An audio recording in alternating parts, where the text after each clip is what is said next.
दोस्तों, ये बात तो आपको माननी ही पड़ेगी कि आज की भारत सरकार में नरेंद्र मोदी और अमित शाह से भी ज्यादा कोई पॉपुलर मिनिस्टर है तो वो है नितिन गडकरी, जिनकी तारीफ उनकी अपनी पार्टी से ज्यादा दूसरी पार्टीज में होती है। इस चीज का एक बहुत बड़ा कारण उनकी रोड एंड ट्रांसपोर्ट मिनिस्ट्री में किया गया है। फास्टैग जैसी टेक्नोलॉजी को लॉन्च करके उन्होंने हमारी कई सारी रोड प्रॉब्लम्स को सॉल्व किया है और इसके बाद भी लगातार वो सैटेलाइट बेस्ड टोल सिस्टम पर काम कर रहे हैं। पर आखिर क्यों ये फास्टैग देश के लिए इतना जरूरी हो गया था और इसमें हमें क्या फायदा हुआ, आज जानेंगे इस वीडियो में, तो अंत तक बने रहिएगा हमारे साथ। लेकिन वीडियो शुरू होने से पहले अगर आप चैनल पर नए हैं या आपने अभी तक चैनल को सब्सक्राइब नहीं किया है तो चैनल को सब्सक्राइब करना और बेल आइकन दबाना ना भूलें।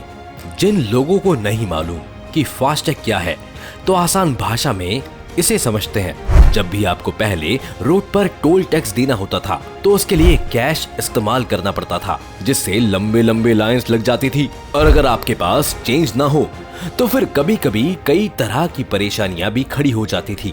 इस सब को रोकने के लिए गडकरी जी ने फास्टैग को इम्प्लीमेंट किया, जिसमें एक फास्टैग अकाउंट आपको मिल जाता है जिसमें आप पहले से ही पैसे डालकर रख सकते हैं। इसके साथ साथ आपकी गाड़ी के ऊपर भी फास्टैग का एक स्टिकर लगा दिया जाता है। अब जब आपकी गाड़ी टोल प्लाजा पर खड़ी होती है तो टोल प्लाजा में लगे स्कैनर्स उस स्टिकर को स्कैन कर लेते हैं और आपके फास्टैग वॉलेट से टोल के पैसे ऑटोमेटिकली कट जाते हैं। अब पहले समझते हैं कि भारत के लिए ये सिस्टम इतना जरूरी क्यों हो गया था। इकोनॉमिक टाइम्स के मुताबिक 2012 में टोल प्लाजा में लगने वाली भीड़ और डिलेज के कारण भारत को 87,000 करोड़ का लॉस झेलना पड़ा, क्योंकि इन टोल प्लाजा में सिर्फ पर्सनल गाड़ियां ही नहीं बल्कि ट्रक्स जैसे कमर्शियल व्हीकल्स भी निकलते हैं, जिनके लिए सामान टाइम पर डिलीवरी करना जरूरी हो जाता है। सामान टाइम पर डिलीवरी नहीं होगा तो शायद जो काम होना था उसके भी डिले हो जाए, उसमें डिले आएगा तो उससे जुड़े सभी कामों में डिले आएगा और इस डिले के कारण भारत की इकोनॉमी है जिसमें हर साल 21.3 बिलियन डॉलर से ज्यादा का लॉस झेल रही थी। इसमें से 6.6 बिलियन यानी कि 52,000 करोड़ का लॉस तो सिर्फ यूं टोल प्लाजा में खर्च हुआ, एक्स्ट्रा फ्यूल के कारण वो भी। जैसा कि आप जानते ही हैं कि भारत को अपना ऑयल बाहर से मंगवाना पड़ता है और ऐसे में अगर 52,000 करोड़ का फ्यूल सिर्फ टोल प्लाजा पर ही वेस्ट हो जा रहा है तो ये हमारी इकोनॉमी पर बड़ा बोझ है। बात सिर्फ इतनी ही नहीं थी, टोल प्लाजा में जो अमाउंट कलेक्ट किया जाता है उसमें से कुछ हिस्सा सरकार को भी मिलता है।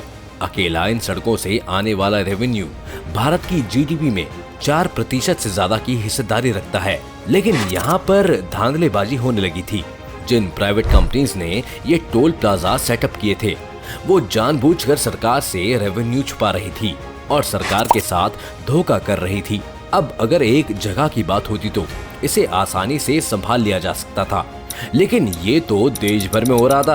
फास्टैग के आने से सभी कुछ ऑनलाइन रिकॉर्ड्स में अब दर्ज हो जाता है, जिस वजह से इस तरह की धोखेबाजी नहीं की जा सकती। फास्टैग के कारण अब लोगों को लंबी लंबी लाइंस में भी खड़ा नहीं रहना पड़ता था, जिससे फ्यूल बच रहा है और लोगों का टाइम भी। टोल प्लाजास में कई बार हमें रोड रेज जैसी समस्याओं को भी देखना पड़ता था, जहां गुस्साए लोग एक दूसरे से या फिर टोल कर्मचारियों से लड़ने लग जाते थे। लेकिन फास्टैग के कारण अब ऐसे केसेस में काफी गिरावट आई है।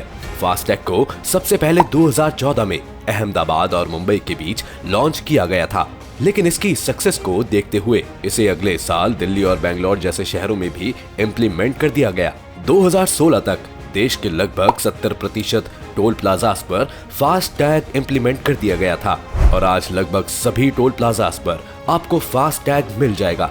जून 2022 में एक आंकड़ा सामने आया जिसके मुताबिक फास्टैग से अब हर दिन करीब 143 करोड़ रुपए कलेक्ट किए जाते हैं।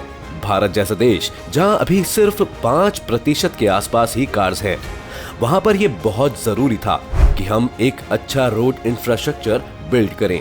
फास्टैग से जो सरकार की कमाई होती है उसे वापस रोड की मेंटेनेंस और नई रोड्स बनाने में ही लगा दिया जाता है और फास्टैग अब रोड जर्नीज को स्मूथ बना देता है। इसलिए हमारे रोज बढ़ते हुए ट्रैफिक को मेंटेन करने के लिए भी एक बहुत ही अच्छा टूल है। फास्टैग के साथ एक फायदा ये भी है कि फास्टैग के कारण अब आपकी गाड़ी की इंफॉर्मेशन एक ऑनलाइन पोर्टल पर अपलोड हो जाती है, जिससे हमेशा ये डेटा अवेलेबल रहता है कि कोई कार इस टोल प्लाजा से गुजरी थी या नहीं। ये बात इसलिए बहुत अच्छी है क्योंकि इससे होम मिनिस्ट्री को पोटेंशियल टेररिस्ट या फिर और भी तरह के क्रिमिनल्स की सर्विलांस करने में आसानी होती है। नितिन गडकरी लेकिन सिर्फ फास्टैग से संतुष्ट नहीं है। उन्हें बहुत से लोगों की ये कंप्लेंट आ रही थी कि जो लोग टोल प्लाजा के पास रहते हैं और उन्हें एक जगह से दूसरी जगह जाना होता है तो तब भी उन्हें पूरी रोड का टैक्स देना पड़ता है, जबकि वो पूरी रोड इस्तेमाल नहीं कर रहे हैं। ये काफी अनफेयर सिस्टम था, जिसे सुधारने के लिए गडकरी जी ने एक जीपीएस बेस्ड टोल सिस्टम की बात की थी। इस जीपीएस बेस्ड सिस्टम में एक सैटेलाइट सभी गाड़ियों को ट्रैक करती रहेगी और जितना डिस्टेंस उस गाड़ी ने तय किया होगा सिर्फ उतना ही टोल इस गाड़ी से वसूला जाएगा। इस सिस्टम को ऑटोमेटेड नंबर प्लेट रिकॉग्नाइजेशन यानी ANPR सिस्टम से भी जोड़ा जा सकता है। नितिन गडकरी के मुताबिक अगले कुछ ही महीनों में ये टेक्नोलॉजी पूरे देश में इम्प्लीमेंट कर दी जाएगी, जिससे टोल प्लाजा की जरूरत ही खत्म हो जाएगी। यानी कि थोड़ी बहुत भीड़ अभी भी जो लग रही है वो भी नहीं लगेगी। करंटली जो भीड़ लगती है उसे कंट्रोल करने के लिए भी मई 2021 में सरकार ने टोल प्लाजास को ये हिदायत दी थी कि भीड़ को मेंटेन करने की जिम्मेदारी अब टोल कंपनीज की ही है। अगर किसी भी टोल प्लाजा में 100 मीटर से लंबी लाइन लगती है तो फिर सभी गाड़ियों को टोल फ्री वहां से पास करवा दिया जाएगा। सभी ही टोल प्लाजास को एक हिदायत ये भी मिली है कि उन्हें अपना काम इतना एफिशिएंटली करना है कि कोई भी गाड़ी 10 सेकंड से ज्यादा टोल प्लाजा पर खड़ी न रहे। इसके अलावा भी देखा जाए तो नितिन गडकरी ने रोड एंड ट्रांसपोर्ट मिनिस्ट्री को काफी नई हाइट्स तक पहुंचाया है। इस साल उनकी मिनिस्ट्री का बजट 2 लाख करोड़ के करीब तय हुआ है, जिसमें उनका प्लान करीब 25,000 किलोमीटर तक रोड नेटवर्क को बढ़ाने का है। यानी कि हर दिन करीब 32 से 34 किलोमीटर तक की रोड कंस्ट्रक्शन की जाएगी, जो कि हमारे पुराने आंकड़ों से काफी अच्छा है। इस वक्त अमेरिका के बाद भारत सबसे लंबे रोड नेटवर्क के मामले में दुनिया भर में दूसरे नंबर पर है। कमाल की बात तो ये है कि अगर अमेरिका से रोड अवेलेबिलिटी या रोड डेंसिटी की बात की जाए तो भारत कई आगे है। यानी कि भारत में एरिया के हिसाब से अमेरिका से ज्यादा रोड्स हैं। शायद यही सब वजह रही हैं जिस वजह से नितिन गडकरी इस वक्त देश के सबसे ज्यादा लंबे टेन्योर वाले रोड एंड ट्रांसपोर्ट मिनिस्टर हैं। कई लोग तो ये बात भी कहते हैं कि नरेंद्र मोदी के बाद अमित शाह या योगी नहीं बल्कि नितिन गडकरी ही पीएम की कुर्सी के असली हकदार हैं। शायद मोदी जी को ये बात भी पता है, जब से कुछ हलकों में ये मांग उठने लगी है कि नरेंद्र मोदी को अगले साल 75 साल की उम्र में रिटायर हो जाना चाहिए और 2024 का इलेक्शन नहीं लड़ना चाहिए। तब से सबसे ज्यादा हमले नितिन गडकरी पर ही किए गए हैं। पिछले महीने नितिन गडकरी को बीजेपी ने अपने पार्लियामेंट बोर्ड से भी हटा दिया था और उनकी जगह पर अब एक ऐसे मेंबर को रखा गया जिन्हें कोई नहीं जानता और जो पीएम की कुर्सी के लिए दावेदार ठोकने के लायक नहीं है।